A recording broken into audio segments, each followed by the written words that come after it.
Tonight, all eyes are on a former residential school in Williams Lake, British Columbia. Especially people who are active in their addictions or having some health issues or just struggling or really in survival mode. The impending closure of a Whitehorse hotel reveals a housing crisis. Ownership. I think that's what it all boils down to. And not everyone is celebrating on Australia Day.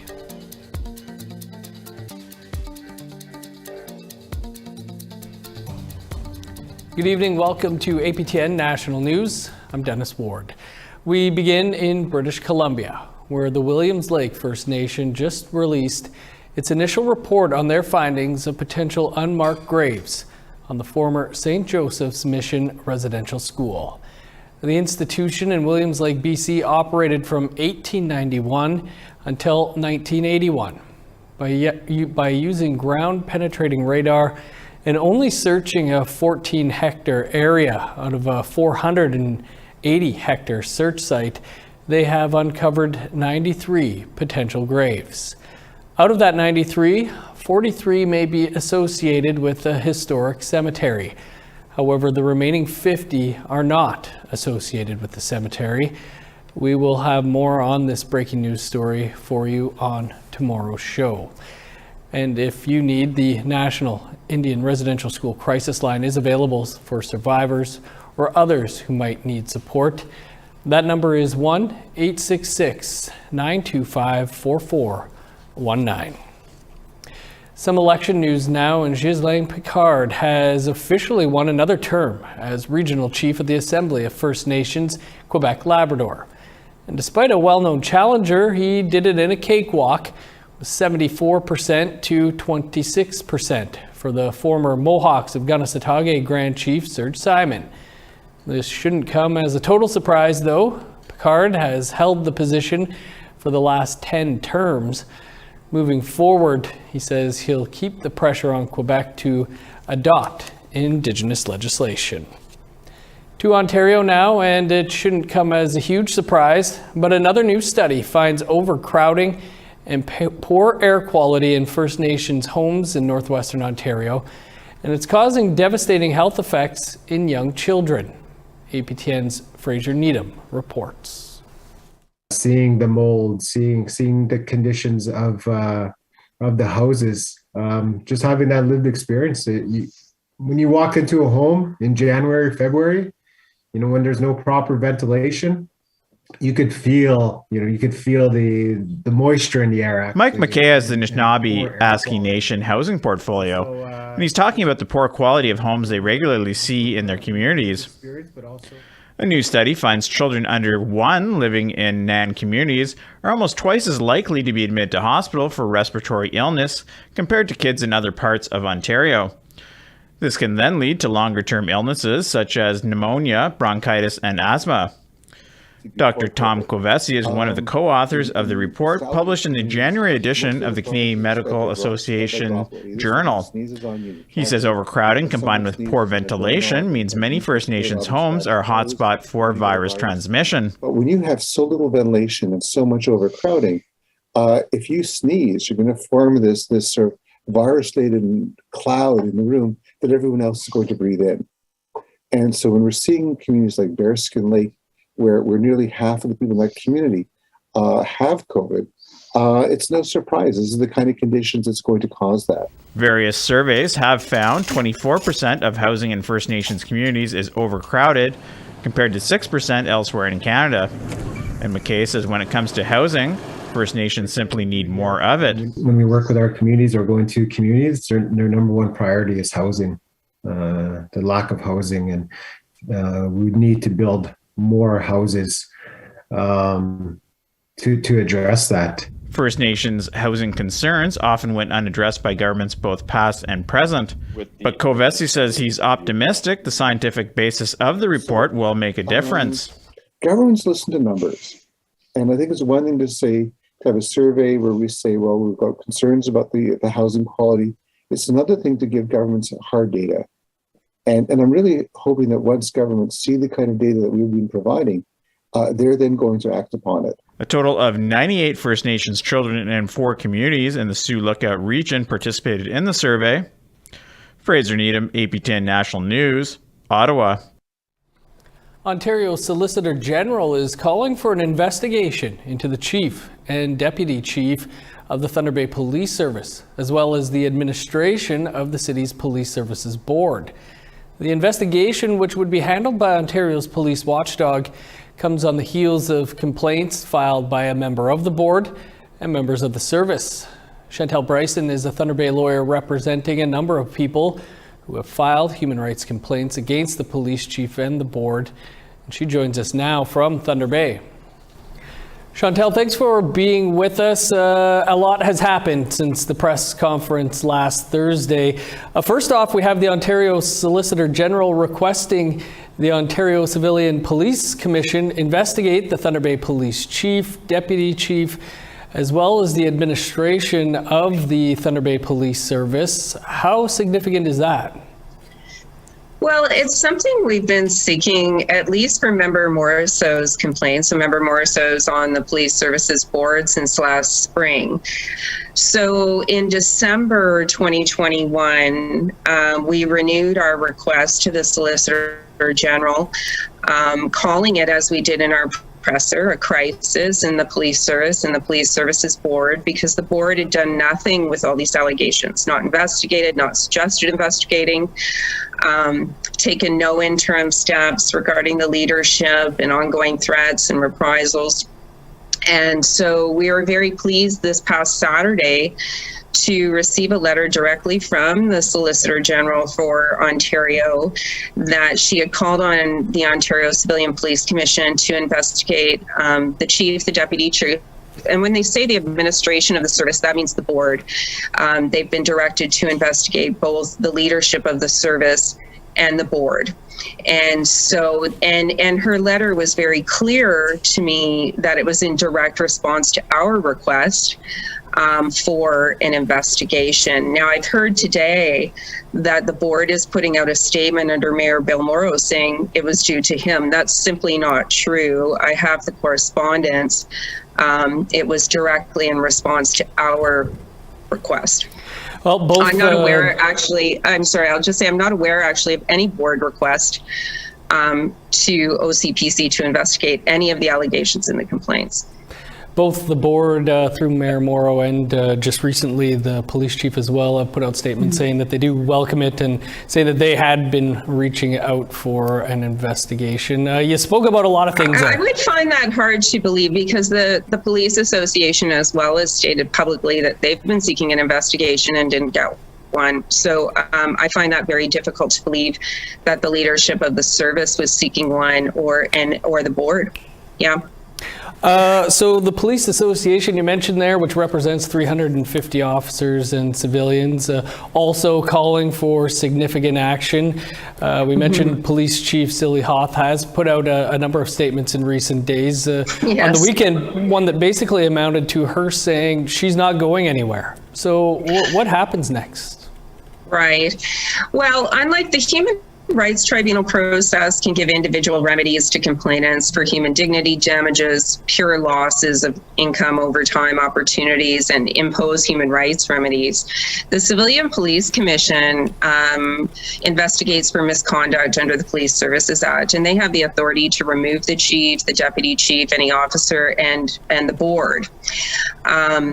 So, you know, despite the clear alignment, pact, what have you, between the leadership of the service and the board members aside from Member Morris. So we expect both of those processes to go forward, and we would certainly be looking for, and have made it clear, we're looking for some interim leadership relief remedies to protect the complainants, and the potential of a criminal investigation into information we've referred on to the Attorney General's office, which has been referred to the OPP to assess for need of investigation. And we feel some oversight needs to be imposed both in the service and at the board level while these matters progress, because in our view there's been retaliation and reprisals by the leadership of the service on officer complainants and witnesses to Member Morrisseau's complaint, and we filed a reprisal complaint against the individual members of the board, including the mayor and Chair Christian Oliver, for what we feel was clear reprisal on their part for Member Morrisseau filing a complaint. So that's what we're looking for in the next steps. Chantal, we're super over time here, but you mentioned interim leadership reliefs. Just quickly, are we talking about an interim chief, an interim board? That's what we feel is required to allow for fair investigations by OCPC and to allow for fair adjudication of the allegations through the HRTO and any negotiations that may happen before then. Although we haven't been invited for one constructive civil sit down with the board regarding any of this at this time. Chantal, we'll have to leave it there. Lots to talk about for sure. We'll be paying attention. Appreciate you taking some time for us. Okay, thanks, Janice. Bye. And you can find much more on the happenings with the Thunder Bay Police Service and its board over on our website, aptnnews.ca. Time to step aside for a quick break. Still to come, a popular tourism destination with a new clientele. And here, they're going a little bit deeper, but they're not telling me what I have to do. They're just showing me.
Welcome back.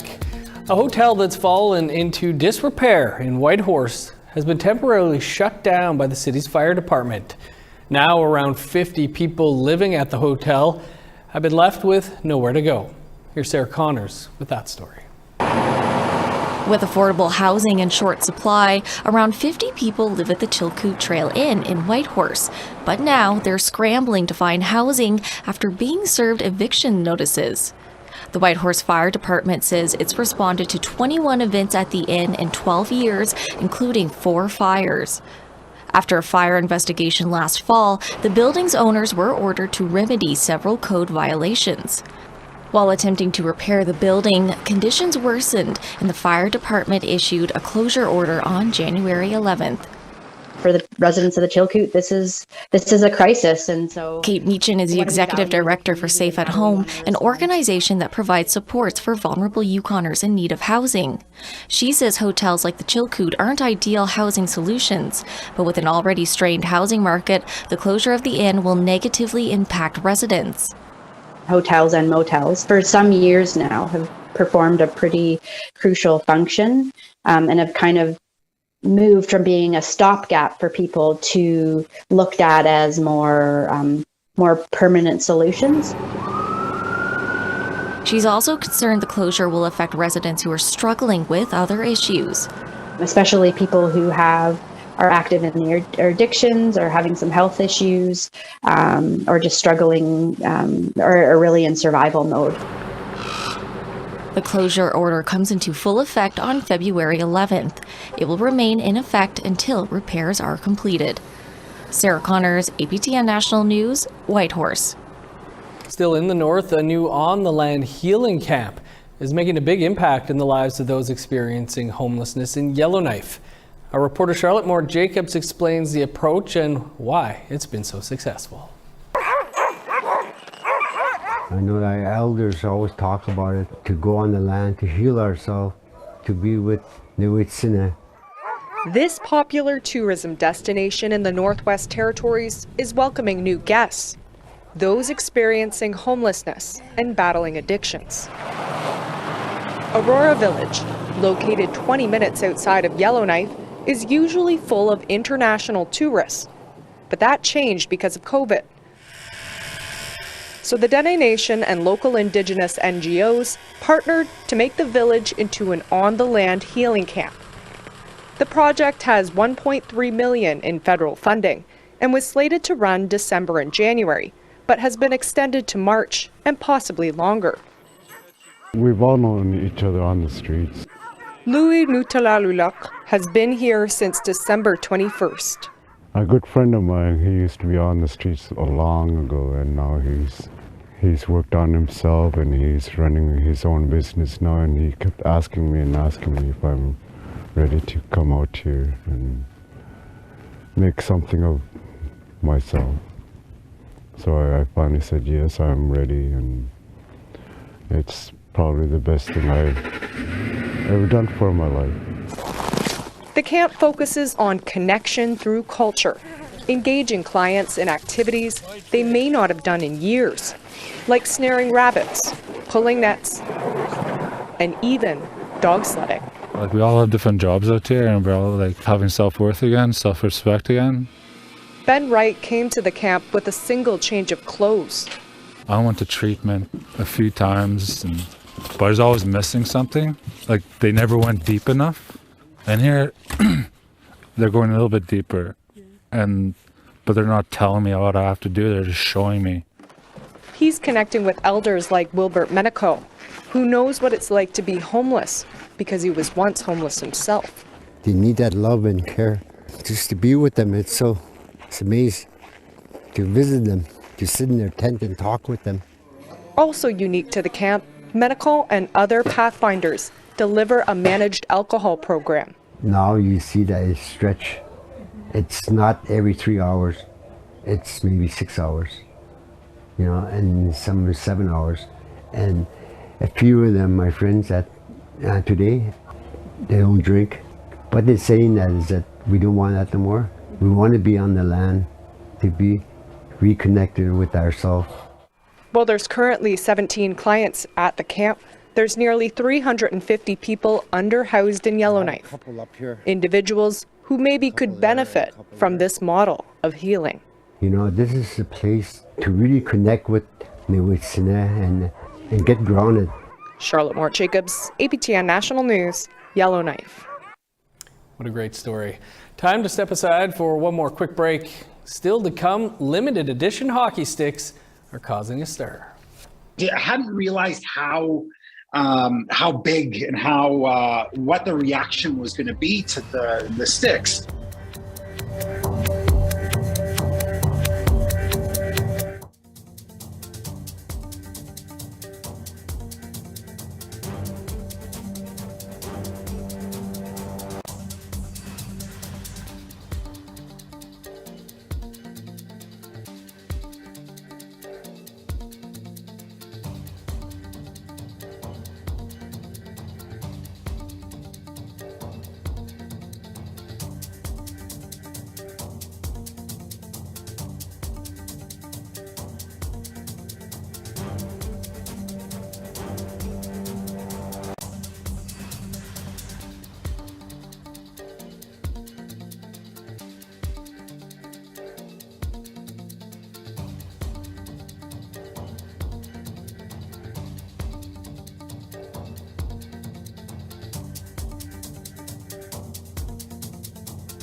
Welcome back. Time now for our photo of the day. And this beautiful bird regularly visits our viewer Deborah Pender in Kelowna, British Columbia. Deborah told us it first appeared last year and now makes nightly visits and has even allowed Deborah to pet it. We have more amazing animal photos coming up this week, so tune in tomorrow to see our next photo of the day. And if you have a great photo, send that photo to share@aptn.ca. Now let's take a look at tomorrow's weather forecast. Starting on the East Coast, -2 in Halifax, +4 with showers in St. John's. 26 below in Kuujjuaq, 1 degree cooler in Nain. -17 in Montreal, 25 below for Chibougamau. Snow and -9 in Sault Ste. Marie, sunny and 17 below in North Bay. Snow and 10 below in Thunder Bay, -9 with flurries in Sault Lookout. -9 and flurries in God's Lake, 7 below with snow in Norway House. -1 and snow in Winnipeg, 0 and snow in Dauphin. Snow and -10 for Saskatoon, -5 with flurries in Regina. 0 and snow in Meadow Lake, 12 below with snow in La Ronge. In northern Alberta, 0 with snow in Fort McMurray and High Level. +2 with snow for Edmonton, Lethbridge and Medicine Hat. 7 above in Vancouver and Victoria. -1 in Prince George, 3 below in Dease Lake.